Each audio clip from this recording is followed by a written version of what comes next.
நம்பினேன் உன்னையே நம்பினேன் ஸ்கந்தகுரோ உன்னையன்றி இவ்வுலகில் ஒன்றுமில்லை என்றுணர்ந்தேன் நன்கறிந்து கொண்டேன் நானும் உனதருளால் விட்டிட மாட்டேன் கந்தா வீடதருள் வீரே நடுநற்றித்தானத்து நான் உனை தியானிப்பேன் பிரம்ம மந்திரத்தை போதித்து வந்திடுவாய் சுழுமுனை மார்க்கமாய் ஜோதியைக் காட்டிடுவாய் சிவயோகியாக எனச் செய்திடும் குருநாதா ஆசையறுத்து அறநடியைக் காட்டிவிடும் மெய்யடியராக்கி மெய்வீட்டில் இருத்திவிடும் கொங்கு நாட்டிலே கோயில் கொண்ட ஸ்கந்தகுரோ கொல்லிமலை மேலே குமரகுருவானவனே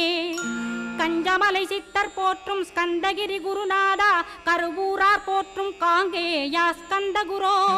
மருதமலை சித்தன் மகிழ்ந்து பணி பரமகுரோ சென்னிமலை குமரா சித்தர் கருள்வோனே சிவவாக்கிய சித்தருளை சிவன்மலையில் போற்றுவரே பழனி